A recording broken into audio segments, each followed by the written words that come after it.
As Gaza's life is being erased and the West Bank is under increasing attack, this report shows why Israel's genocide continues, because it is profitable for many. That's according to the latest report by Francesca Albanese, the UN Special Rapporteur for the occupied Palestinian territories. Yes, the report that prompted the White House to impose individual sanctions and accuse her of starting a political and economic war against the United States. The report is called From the Economy of Occupation to the Economy of Genocide, and in it, Albanese exposes the complicity of private sector companies in the massacre in Gaza. She points out that while governments and political leaders are failing to live up to their obligations under international law, well, corporations and the entire corporate universe are profiting from Israel's occupation, apartheid, and now genocide. Let me read you the first few lines of the report. Colonial efforts and the genocides associated with them have historically been driven and facilitated by the corporate sector.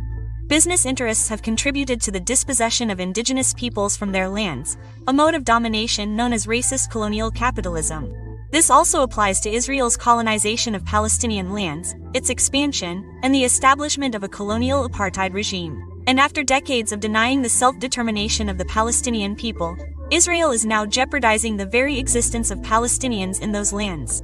To paraphrase, many companies have profited from the Israeli occupation of Palestine. This is a real economy of occupation that involves various private sectors. Since October 7th, instead of disengaging, of saying, "I don't want anything to do with it," many companies have been involved in the economy of genocide, says Albanese. And it's not just about weapons manufacturers who have clearly always enriched themselves through wars, it's also about technology companies, banks, and much more.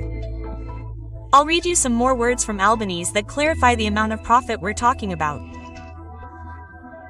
Over the past 21 months, the speaker says, while Israel's genocide was devastating the land and lives of Palestinians, the Tel Aviv Stock Exchange rose 213%, racking up $225.7 billion in market gains, $67.8 billion of which came in the last month alone. For some, genocide is profitable. In short, the corporate world is intrinsically linked to the occupation project, the nonpartisans, and now the massacre. The report directly cites 48 different companies, accusing them of not using their market clout to counter the actions of the Israeli army, but rather of supporting them, of seeing them as a market opportunity, an economic activity like any other, despite the daily abuses and atrocities.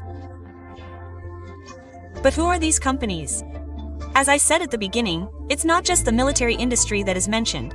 There are also big tech companies accused of having provided Israel with the technologies to strengthen its repression of the Palestinian people. Technologies, for example, for collecting biometric data that are used for mass surveillance, but also to automate some military operations.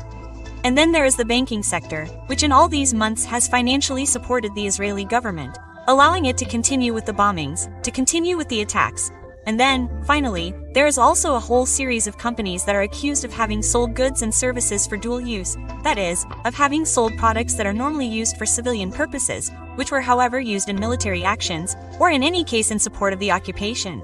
Let's name a few names starting from the military component. So, according to the report, the Israeli army has benefited from the largest ever procurement program in defense for the F-35 fighter jets.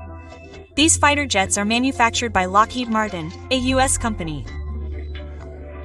Over 1,600 companies from 8 different countries were involved in this supply, and among these, an Italian company, Leonardo, is also mentioned, which is described as one of the main contributors.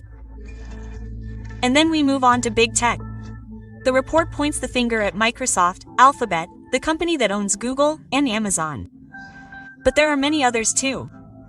These are accused of having given the Israeli government access to their cloud and their artificial intelligence technologies, which are then used to perpetrate the subjugation of the Palestinian people.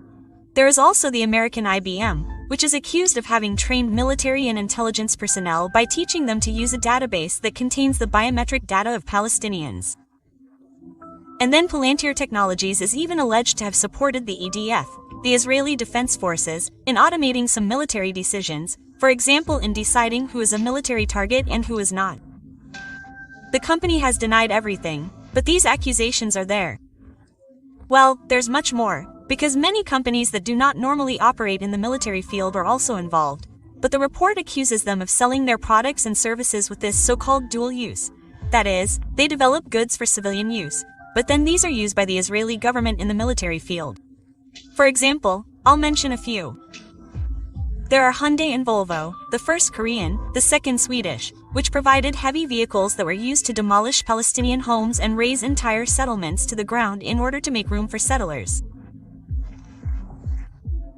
And then Booking.com and Airbnb are also mentioned because on their platforms they offer homes in these settlements that are illegal for the international community.